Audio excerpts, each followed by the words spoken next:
Magandang umaga o gabi po sa inyong lahat. Ang pag-uusapan natin sa ngayon ay ang arterial blood gas. Ang ABG or arterial blood gas ay isang examination upang malaman ang kalagayan ng baga at ang oxygenated blood na nasa daloy ng dugo. Ginagawa ang test na ito from time to time or depending on the doctor's order bilang pang-monitor upang ma-detect ng mas maaga ang severe lung problems, respiratory distress, pagbibigyan ng karagdagang oxygen kung kinakailangan at upang malaman din kung epektibo ang mga gamot na ibinibigay at malalaman kung mayroong problema sa balanse ng acid at base or alkaline. Ang dugong kinukuha ay galing sa artery at karamihang kinukuha sa wrist na gamit ang heparinized tuberculin syringe. Ang ABG ay may tatlong napaka-importanting component. Ang una ay ang pH. Ito ay nagbibigay sukat ng hydrogen ions. Ang normal ranges ay ang 7.35 to 7.45 at may ibang libro na 7.38 to 7.42. Ang pangalawa ay ang PaCO2. Ito ay partial pressure carbon dioxide na nakahalo sa dugo. Ang normal ranges ay ang 35 to 45 at may ibang libro na 38 to 42. Ang pangatlo ay ang HCO3. Ito ay bicarbonate na siyang nagbabalanse na hindi magiging napaka-acidic or alkaline ang dugo. Ang normal ranges ay 22 to 26 at ang ibang libro ay 22 to 28. Merong isang karagdagang component at ito ay ang PaO2 o partial pressure oxygen na nasusukat ang oxygen na nasa dugo at ang normal ranges ay ang 80 to 100 at ang ibang libro ay 75 to 100. Ang ABG tests ay may dalawang kondisyon na madidetect. Ito ay ang acidosis at base or alkalosis. Ang ABG tests ay may dalawang sistema na madidetect at ito ay ang respiratory at ang metabolism. Sa ABG results, ang pH ang pinakatitingnan at uunahing alamin kung ito ba ay acidosis or alkalosis. Ang pH na mataas ay alkalosis, ang pH na mababa ay acidosis. Ang PaCO2 ay involve ang respiratory system. Ang mataas na resulta ay acidosis, ang mababang resulta ay alkalosis. Ang HCO3 ay bicarbonate ay involve ang metabolism. Ang mataas na resulta ay alkalosis, ang mababang resulta ay ang acidosis at ang pH at ang HCO3 ay magkakapareho ang interpretasyon. Ang mababang pH at HCO3 ay acidosis na nangyayari sa sobrang pag-e-exercise, katabaan, gutom o hindi kumakain, sobrang pagtatay, respiratory failure at iba pa. Ang mataas ng pH at HCO3 ay alkalosis na nangyayari sa mabilis na paghihinga, anemia, pagsusuka, pagtatay at iba pa. Ang mababang PaCO2 ay alkalosis na nangyayari sa renal failure, diabetics at iba pa. Ang mataas na PaCO2 ay acidosis na nangyayari sa severe vomiting, sa paggagamit ng diuretics, COPD at aldosteronism. Pag-uusapan naman natin ang degrees of compensation. First, uncompensated. Ang pH ay abnormal. Ang ranges at ang HCO3 at PaCO2 ay isa sa kanila may normal na resulta at ang ibig sabihin ay hindi pa nagsisimula ang katawan na itatama o magkakaroon ng compensation. Ang pH na 7.21 ay mababa.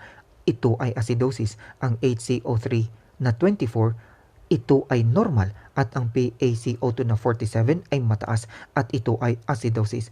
Ang pH na acidosis ay merong kapareha at ito ay ang PaCO2 na acidosis rin at ang PaCO2 ay involve ang respiratory system kaya ang interpretation dito ay ang uncompensated respiratory acidosis. Ang pH na 7.77 ay mataas. Ito ay alkalosis. Ang HCO3 na 27 ay normal at ang PaCO2 na 33 ay mababa. Ito ay alkalosis. Ang pH na alkalosis ay merong kapariha at ito ay ang PaCO2 na alkalosis din at ang PaCO2 ay involve ang respiratory system kaya ang interpretation ay ang uncompensated respiratory alkalosis. Ang pH na 7.29 ay mababa. Ito ay acidosis. Ang HCO3 na 15 ay mababa. Ito ay acidosis at ang PaCO2 na 35 ay normal. Ang pH na acidosis ay merong kapariha at ito ay ang HCO3 na acidosis din at ang HCO3 ay involve ang metabolism. Kaya ang interpretation ay ang uncompensated metabolic acidosis. Ang pH na 7.51 ay mataas. Ito ay alkalosis. Ang HCO3 na 30 ay mataas. Ito ay alkalosis at ang PaCO2 na 43 ay normal. Ang pH na alkalosis ay merong kapareha at ito ay ang HCO3 na alkalosis din at ang HCO3 ay involve ang metabolism. Kaya ang interpretation ay ang uncompensated metabolic alkalosis. Second, partially compensation. Ang palatandaan para sa partially compensation ay ang ranges na pH na hindi swak sa normal ranges at ang PaCO2 at HCO3 ay abnormal ang resulta sa iisang direksyon. Ang pagkakaparehong direksyon ay nagbibigay kahulugan na merong partial compensation na nangyayari sa katawan. Tignan po natin ang mga halimbawa. Ang pH na 7.30 ay pababa ang araw, ito ay acidosis. Ang HCO3 na 30 ay pataas ang araw, ito ay alkalosis. At ang PaCO2 na 50 ay pataas ang araw, at ito ay acidosis. Ibig sabihin nito ay merong partial compensation na nangyayari upang ang pH ay maibalanse or ma-neutralize sa tamang oras.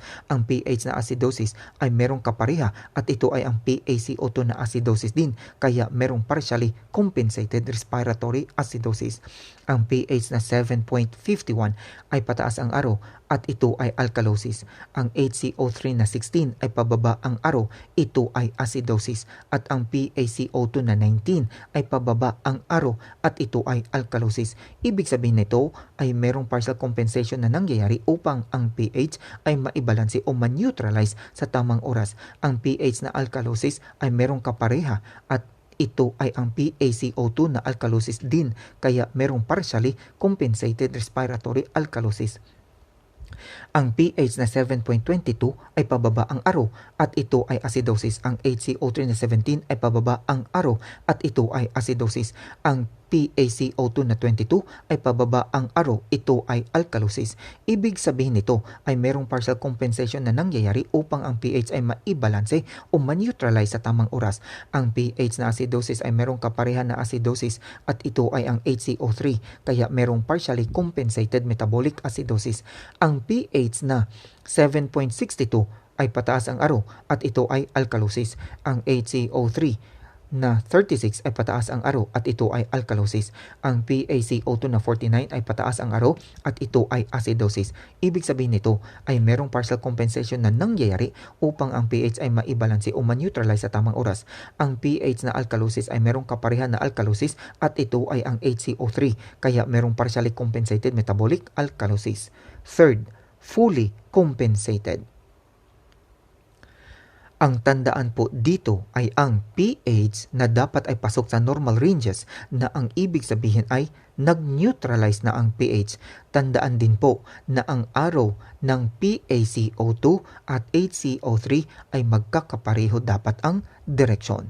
Ang pH na 7.39 ay normal. Ang PaCO2 na 51 ay pataas ang araw at ito ay acidosis. Ang HCO3 na 41 ay pataas din ang araw at ito ay alkalosis. Ibig sabihin na ang taas ng acidosis at ang taas ng alkalosis ay isang palatandaan na merong compensation or neutralization of pH, kaya ito ay naging 7.39 at pasok na pasok sa normal ranges. Ang 51 ay babawasan ng 45 na siyang pinakamataas na normal range ng PaCO2, kaya ito ay may difference na 6. Ang 41 ay babawasan ng 28 na siyang pinakamataas na normal range ng HCO3, kaya ito ay may difference na 13. Ang pinakamalit na difference ay siyang pinakamalapit sa normal ranges, ibig sabihin merong fully compensated respiratory acidosis. Ang pH na 7.38 ay normal. Ang PaCO2 na 29 ay pababa ang araw at ito ay alkalosis. Ang HCO3 na 15 ay pababa din ang araw at ito ay acidosis. Ibig sabihin na ang baba ng alkalosis at ang baba ng acidosis ay isang palatandaan na mayroong compensation or neutralization of pH, kaya ito ay naging 7.38 at pasok na pasok sa normal ranges. Ang 29 ay ibabawas sa 35 na siyang pinakamababa na normal range ng PaCO2, kaya ito ay may difference na 6.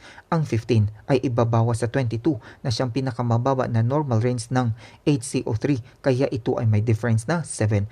Ang pinakamalapit na difference ay siyang pinakamalapit sa normal ranges, ibig sabihin merong fully compensated respiratory alkalosis. Ang pH na 7.44 ay normal. Ang PaCO2 na 31 ay pababa ang araw at ito ay alkalosis. Ang HCO3 na 19 ay pababa din ang araw at ito ay acidosis.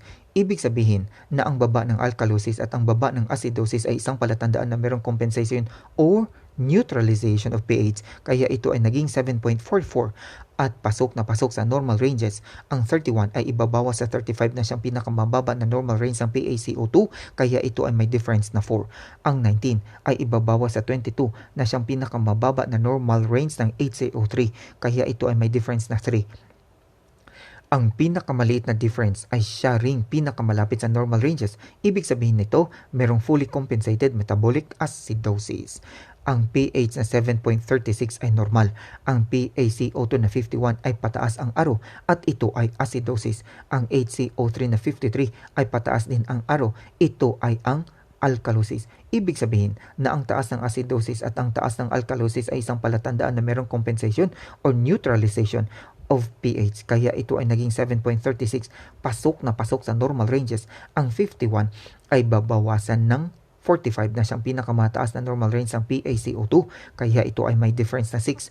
Ang 33 ay babawasan ng 28 na siyang pinakamataas na normal range ng HCO3, kaya ito ay may difference na 5. Ang pinakamalit na difference ay siyang pinakamalapit sa normal ranges. Ibig sabihin, merong fully compensated metabolic alkalosis. Hanggang dito na lamang po. Daghang salamat. Signing off, Bong Gates!